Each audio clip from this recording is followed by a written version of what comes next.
El estruendo de una mascletá lejana sacudió el aire, un eco gutural que vibraba en los cristales del palau de la música. Dentro, entre el murmullo de conversaciones educadas y el tintineo de copas, Sofía Navarro sonreía con la calculada amabilidad de quien se mueve con soltura en esos círculos.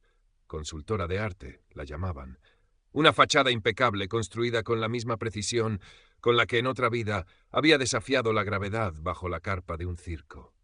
Nadie aquí sospechaba de la agilidad felina que se escondía bajo el elegante vestido de seda, ni de la mente analítica que registraba cada detalle, cada inflexión de voz, cada mirada furtiva.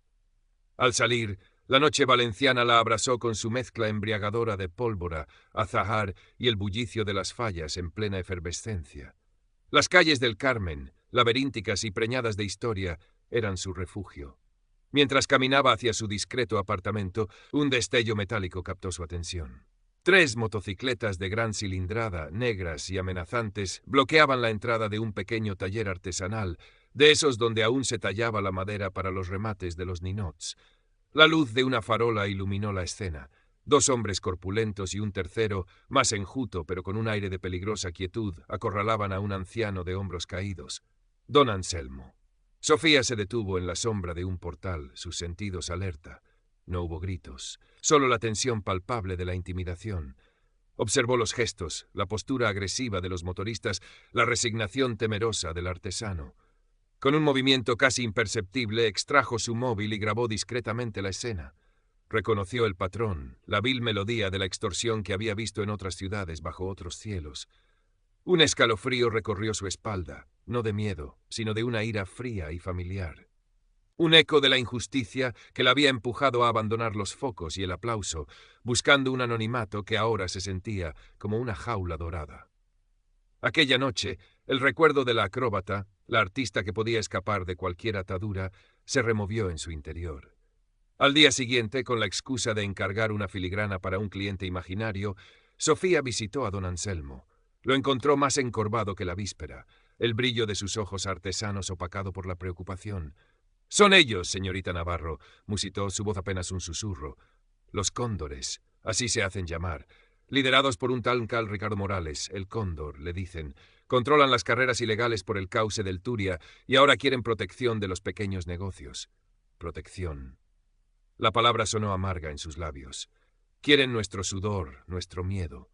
Sofía escuchó con atención. Su rostro impasible apenas revelaba la tormenta que se gestaba en su interior. Veía en los ojos de don Anselmo el reflejo de otras víctimas, de la impotencia que la había consumido años atrás, cuando un sabotaje malintencionado casi le cuesta la vida y la obligó a replantearse todo. La acróbata había muerto entonces, o eso creía. Pero ahora, ante la desesperación del anciano, algo de aquel espíritu indomable resurgía. «Don Anselmo», dijo con una calma que él no esperaba, «¿qué sabe de ellos? ¿Dónde se reúnen?» El artesano, sorprendido por la pregunta directa de aquella mujer elegante que siempre parecía tan distante, dudó un instante. Pero había algo en su mirada, una intensidad serena, que inspiraba una extraña confianza. Le habló de un bar cerca del puerto, un antro ruidoso donde los esbirros del Cóndor solían ahogar sus horas muertas. Esa misma noche, Sofía se preparó. Dejó atrás los vestidos de diseñador y se enfundó en ropa oscura y ajustada que permitía una total libertad de movimiento. Su cabello, habitualmente recogido en un moño sofisticado, ahora caía en una trenza práctica. En un pequeño estuche guardó ganzúas finas como agujas y unos guantes delgados que no mermaban el tacto. La ciudad, entregada al frenesí fallero, le ofrecía el camuflaje perfecto. El bar La Ancla Oxidada era tal como don Anselmo lo había descrito, ruidoso, impregnado del olor a fritanga y cerveza barata. Sofía observó desde el otro lado de la calle durante casi una hora, memorizando las entradas y salidas, el ritmo de los clientes habituales y la presencia intermitente de hombres con la insignia discreta de un cóndor bordada en sus chaquetas de cuero. Cuando el local empezó a vaciarse, encontró su oportunidad. Una ventana del almacén trasero, mal cerrada. Un movimiento ágil, un instante de tensión suspendida en el aire, y estaba dentro. El interior olía a humedad y a productos de limpieza baratos. Se movió con la gracia silenciosa de un fantasma, sus pies apenas rozando el suelo polvoriento. En una pequeña oficina improvisada encontró lo que buscaba, un tablón con horarios de reuniones, listas de nombres con apodos, Chucho, el Flaco, y lo más importante, referencias a un almacén en las afueras y a El Cóndor, siempre mencionado con una mezcla de temor y respeto. Fotografió todo con su móvil. Encontró también un mapa de la ciudad con varias zonas marcadas, una de ellas el antiguo cauce del Turia.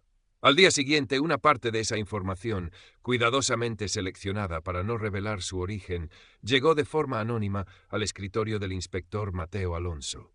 Alonso era un hombre honesto, un policía de la vieja escuela que luchaba contra la corriente de la burocracia y a veces de la corrupción velada. Recibió el sobre con escepticismo. Ciudadano preocupado, decía la nota. Demasiado vago. Pero los detalles sobre el bar y algunos nombres coincidían con quejas menores que había recibido. Decidió echar un vistazo, sin muchas esperanzas. La discreta investigación de Sofía no pasó desapercibida para Ricardo, el Cóndor Morales. Era un hombre en sus 40 tardíos, alto, con una presencia imponente que no radicaba en la musculatura de gimnasio, sino en una delgadez correosa y una mirada fría, calculadora, que rara vez parpadeaba. Como un ave rapaz, observaba su territorio desde las alturas de su organización. No era un matón de 3 al cuarto. Bajo su apariencia de líder de motoristas se escondía un cerebro metódico, un estratega que despreciaba la estupidez. Alguien está metiendo las narices donde no le llaman. Sombra, le dijo a Ana López, su lugarteniente. La Sombra era una mujer delgada, de movimientos sigilosos y ojos tan penetrantes como los de su jefe. Era la más inteligente del grupo y la más peligrosa. Averigua quién es y aumenta la presión sobre nuestros clientes, que sepan que no toleramos fisgones. Sofía, siguiendo las pistas del almacén, empezó a comprender la verdadera magnitud de las operaciones del Cóndor. Las carreras ilegales en el Turia, con sus apuestas clandestinas, eran solo la punta del iceberg. El verdadero negocio era el blanqueo de capitales, realizado a través del movimiento discreto de objetos de valor, pequeñas obras de arte robadas o falsificadas, joyas, documentos comprometedores. Estos bienes se limpiaban luego a través de una red de contactos que el Cóndor había tejido pacientemente en el mundo del arte y las antigüedades, un mundo que Sofía conocía demasiado bien desde su fachada de consultora. Una noche, mientras vigilaba el almacén desde la oscuridad de un solar abandonado, estuvo a punto de ser descubierta. La Sombra, con su instinto felino, apareció de la nada. Sofía sintió su presencia antes de verla, una corriente de aire frío, un cambio sutil en las sombras. Comenzó una tensa persecución silenciosa por los tejados y callejones del barrio industrial. Sofía recurrió a toda su agilidad acrobática, saltando entre edificios, deslizándose por cornisas estrechas, usando el entorno urbano como un patio de recreo mortal. Logró despistar a la Sombra, pero el encuentro la dejó con una certeza. Había subestimado la competencia de la mano derecha del Cóndor. Esta mujer era tan astuta y físicamente capaz como ella. El incidente la obligó a ser más cautelosa, pero también reforzó su determinación. La única forma de desmantelar la red del Cóndor era obtener pruebas irrefutables, algo que lo vinculara directamente con el blanqueo. Y la oportunidad perfecta se presentaría durante la Nit del Foc, la noche de los grandes castillos de fuegos artificiales. La ciudad entera estaría mirando al cielo, el estruendo ensordecedor cubriría cualquier ruido y la policía estaría desbordada controlando a las multitudes. El Cóndor, como buen estratega, seguramente aprovecharía esa distracción masiva para alguna operación importante. Su oficina temporal, una caravana de lujo acondicionada cerca de la meta de las carreras ilegales en el Turia, sería su objetivo. Las semanas previas a la Nit del Foc fueron un torbellino de preparativos. Sofía estudió los planos de la caravana que había logrado obtener a través de un contacto en una empresa de alquiler de vehículos de lujo. Analizó las rutas de escape, los puntos ciegos de vigilancia. Cada noche practicaba en la soledad de su apartamento, recuperando la fuerza y la flexibilidad que habían sido el sello de la acróbata. Su cuerpo recordaba, sus músculos respondían. El conflicto interno entre su deseo de una vida normal y la llamada de la justicia se agudizaba. Sabía que esta operación era la más peligrosa que había emprendido desde que dejó el circo. Un error, y no solo su fachada se vendría abajo, sino también su vida. Mientras tanto, el inspector Alonso, intrigado por la precisión de la información anónima, había intensificado discretamente la vigilancia sobre los cóndores. Sus recursos eran limitados y el cóndor era escurridizo, pero las piezas comenzaban a encajar. Notaba la creciente tensión en los bajos fondos, el nerviosismo de los pequeños comerciantes. Algo grande se estaba cociendo. Llegó la nit del foc. Valencia era un pandemonium de luz, sonido y multitudes enfervorecidas. El cielo nocturno se rasgaba con explosiones multicolores, el aire olía intensamente a pólvora. Sofía, vestida completamente de negro, se movía entre la gente como una sombra más.